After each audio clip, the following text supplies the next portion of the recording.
ভাঙড়ে তৃণমূলের নেতা কায়েদের আহমেদ নাকি আইএসএফের যোগ দিচ্ছে। আমাদের দল সবাই করতে পারে, কিন্তু আমরা একটু দেখে শুনে নেবো যে কার কি প্রবলেম আছে, ঠিক আছে কি ভুল আছে। দল তো সবার জন্য স্বাগত, কিন্তু আইএসএফ কর্মী কে কেমন লোক সেটা আইএসএফ তো আগামী দিনে গরিবের লড়াই লড়ছে, হকের লড়াই লড়ছে। সেই লড়াইতে সে কতটা পার্টিসিপেট করবে এবং অংশগ্রহণ করবে না, নিজের স্বার্থে আসবে, সেটা দেখে নিতে হবে। যদি কোনো দল ভালো লাগে সে আসতেই পারে, দল বিবেচনা করবে যে কখন কাকে নেবে কাকে নেবে না। আর কে চুরির টাকাতে রাজনীতি করি না। আমাদের যে রাজনীতি, সেই রাজনীতি আমরা মানুষের যে আশা ভরসা তার উপর দাঁড়িয়ে। খবর পেয়েছিলাম উনি বিজেপিতে জয়েন করবে, জয়েন করতে দেরি করেছে, তাই আবার মিস কল দিয়েছে। খুব তাড়াতাড়ি হয়তো চলে যাবে। শওকত মোল্লা বিজেপিতে জয়েন করার সম্ভাবনা কত? 100%। ও কালকে ডাকলে পরশু দিন জয়েন করবে। যা জনসমর্থন আমরা আজকে পেয়েছি মানুষের, হাজার বাধা উপেক্ষা করে এরা এসছে।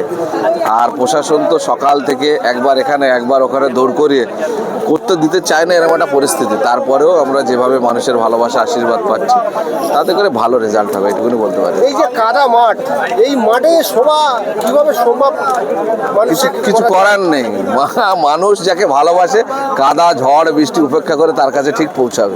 এর পাশেই একটি মাঠ ছিল, সেই মাঠে শোভা করতে দিল না প্রশাসন। আমাদের তো অ্যাকচুয়ালি যে মাঠ আমরা চেয়েছিলাম সে মাঠ তো দিল না, এখানেও করতে দেবে না বলছিল। তারপরেও শেষ বেশ যে কোনোভাবে পারমিশনের খাতায় সই করা হয়ে গেছে বলে আমরা এখানে করতে পেরেছি। আমরা সূত্র মারফত প্রশাসনের যে এই দ্বিচারিতা মনোভাব, কি বলবেন এই প্রশাসনের? প্রশাসন চাইছে শাসক দলের মন জুগিয়ে চলতে, এটাই আর কি। শাসক দল কি প্রশাসনকে মাইনে দেয়? মাইনে তো আমার আপনার ট্যাক্সের পয়সা। ট্যাক্সের টাকা হয়, যেহেতু পরিচালনা করছে শাসক দল, তার নেতা মন্ত্রীরা, তাদের হাতে তাদের ডিমোশন প্রমোশন সব কিছু নির্ভর করছে তাদের হাতে। সেই কারণে তাদের মন জুগিয়ে চলার চেষ্টা করছে। সূত্র মারফত খবর পাচ্ছি ভাঙড়ে তৃণমূলের নেতা কায়েদের আহমেদ নাকি আইএসএফের যোগ দিচ্ছে। কি বলবো? সব কথা আমি এখন আমাদের কাছে ক্লিয়ার নয়, সেরকম কোনো বার্তা আমরা পাইও নি, কোনো ইনফরমেশনও আমাদের কাছে নেই। সুতরাং এইসব লোকের কথা কানে কানে যা চলছে, এই কথায় আমরা বিশ্বাস করি। যোগ দিলে কি স্বাগতম জানাবেন? আমাদের দল সবাই করতে পারে, কিন্তু আমরা একটু দেখে শুনে নেবো যে কার কি প্রবলেম আছে, ঠিক আছে কি ভুল আছে। দল তো সবার জন্য স্বাগত, কিন্তু আইএসএফ কর্মী কে কেমন লোক সেটা আইএসএফ তো আগামী দিনে গরিবের লড়াই লড়ছে, হকের লড়াই লড়ছে। সেই লড়াইতে সে কতটা পার্টিসিপেট করবে এবং অংশগ্রহণ করবে না, নিজের স্বার্থে আসবে, সেটা দেখে নিতে হবে। না, জয় তো নিশ্চিত প্রথম থেকেই হয়ে গেছে আমাদের। যাদবপুরের যে ছাড়া পেয়েছি সেই ছাড়ার উপরে আর মনে হয় না দ্বিতীয় কোনো ব্যক্তি পার্লামেন্টে যাচ্ছে, আইএসএফ পার্লামেন্টে যাচ্ছে, এটা কনফার্ম। আগেই শওকত মোল্লাকে সিবিআই তলব করলো।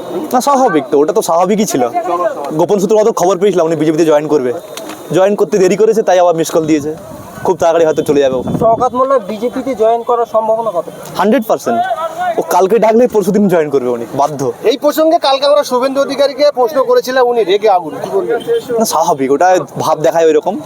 যাহাই তৃণমূল তাহাই বিজেপি, জানি যে প্রোডাক্টগুলো তৃণমূলে তৈরি হয় সেই প্রোডাক্টগুলো বিক্রি হয় বিজেপিতে গিয়ে, ওখানেই বার্গেটিং হয়। তো সেই ক্ষেত্রে এটা নতুন কিছু নয়। ওরা এরকম করে মারামারি করে মানুষ ভাবছে হয়তো বিশাল কিছু হচ্ছে, কিন্তু আলটিমেটলি কিছুই নয়। যাহাই তৃণমূল তাহাই বিজেপি। ওনাকে ওই তিহার জেল ডাকছে, খুব ভালোবেসে ফেলেছে তো, থাকতে পারছে না। শওকত মোল্লা যতক্ষণ না যাবে তিহার ডাকা বন্ধ হবে না। আপনি এবং আপনার আমরা বিশাল খুশি হব, ঈদ হবে পুরো জেলা জুড়ে, ঈদ পালিত হবে যেদিন তিহার জেলে ও যাবে। সেদিনকে না এই দক্ষিণ 24 পরগনা জেলার মানুষ এত খুশি হবে, এত পিকনিক করবে, এত মিষ্টি বিলোবে, ধারণা করতে পারবেন না। বর্তমান নির্বাচন চলছে, প্রশাসন সম্পূর্ণ ইলেকশন কমিশনের নির্দেশে চলছে। তার সত্ত্বেও আমরা দেখতে পাচ্ছি প্রশাসন শাসক দলের এতটাই গাপোচা হয়ে গেছে যে শাসক দলের অঙ্গি হিলনে চলছে। এই প্রশাসন আমার আপনার এবং পশ্চিমবাংলার জনসাধারণের পয়সায় তাদের মাইনে হয়। কি বলবেন? দেখুন, জনসাধারণের টাকা নিয়ে রক্ষকই ভক্ষক হচ্ছে, এটাই হলো ব্যাপার। কারণ পুলিশ মন্ত্রী হচ্ছেন মুখ্যমন্ত্রী, তিনি এই শাসক দলের মদতপুষ্ট এই প্রশাসন এখন এই ক্যাডার বাহিনী হিসেবে কাজ করছে। তৃণমূলের গুন্ডাগিরিটা এখন প্রশাসনের মাধ্যমে প্রতিফলিত হচ্ছে। তারা দায়িত্ব নিয়েছে আইএসএফকে মোছার জন্য, সেই লক্ষ্যে ওনারা এগিয়ে যাচ্ছেন। কায়েদের আহমেদ পার্টির জামা গায়ে দিয়ে ব্যবসা করছে, এখন আইএসএফের হয়ে কাজ করছে। 2021 সালে আইএসএফের হয়ে কাজ করেছিল বলেছেন আর এক তৃণমূল নেতা আহসান মোল্লা। কি বলবেন?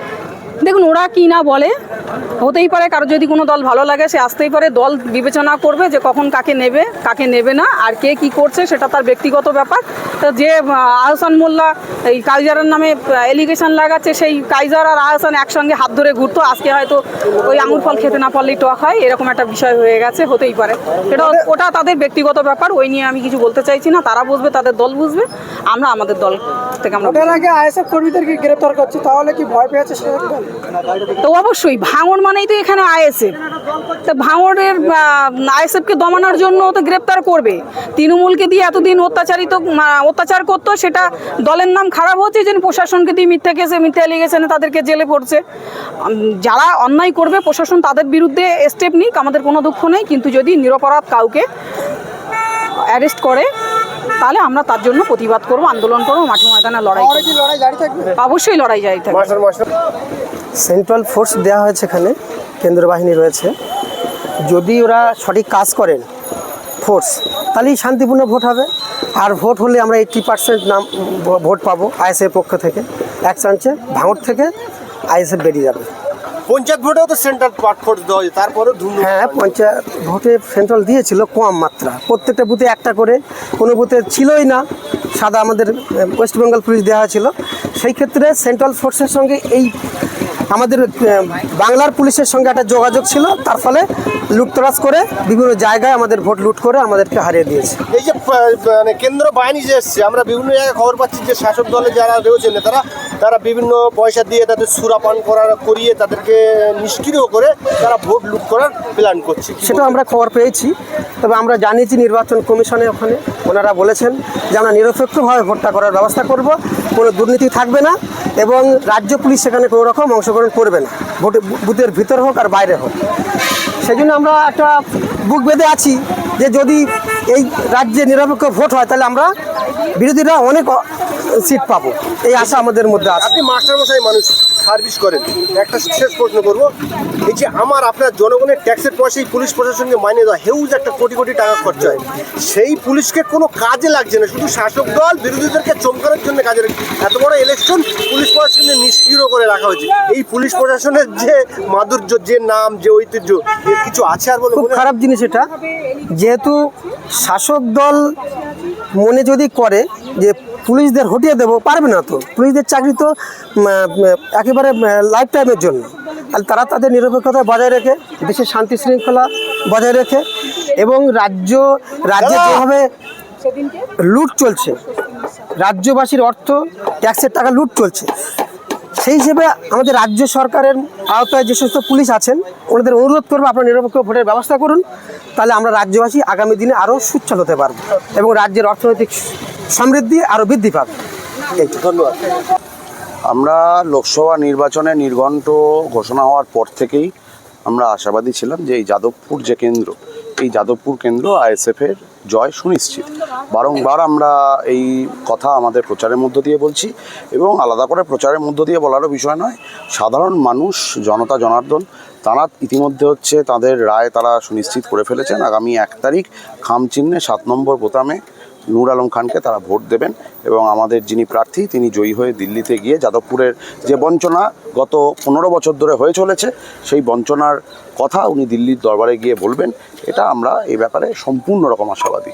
এই যে নওশাদ সিদ্দিকী সাহেব, আপনাদের চেয়ারম্যান, বললেন যে 42টা সিটে 500 কতজন প্রতিদ্বন্দ্বিতা করছেন, সবাই বলছে জিতবো, যে আপনি বলছেন আপনিও জিতবো, এটা কি প্রতিদ্বন্দ্বিতা করলে বলতে হয় সেই জন্য বলছেন, না জেতার বিষয় 100% আত্মবিশ্বাস? প্রথম কথা আমরা তো চুরির টাকাতে রাজনীতি করি না। আমাদের যে রাজনীতি, সেই রাজনীতি আমরা মানুষের যে আশা ভরসা তার উপর দাঁড়িয়ে করি, তাদের জন্য লড়াইয়ের ময়দানে থেকে করি, এবং আমাদের একটা রাজনৈতিক অঙ্ক আছে। আমাদের রাজনৈতিক অঙ্ক অনুযায়ী এই লোকসভাতে যে ভাঙড় যে আসন, সেই আসনে আমাদের জেতা এমএলএ রয়েছেন আমাদের দলের চেয়ারম্যান মাননীয় নওশাদ সিদ্দিকী, এবং তার সঙ্গে সঙ্গে আরও 3 থেকে 4টি আসন, যে আসনে আইএসএফ এবারে সম্পূর্ণভাবে লিড পেতে চলেছে। তো একটা লোকসভার 7টা বিধানসভার মধ্যে যদি 4টে সিটে একটা দল লিড পেয়ে থাকে, তাহলে সেই দল জিতবে, এ ব্যাপারে কোনো রকম সন্দেহ থাকা উচিত নয়। সেই কারণেই আমরা নিশ্চিত যে আমরা এই আসনটা জিততে চলেছি।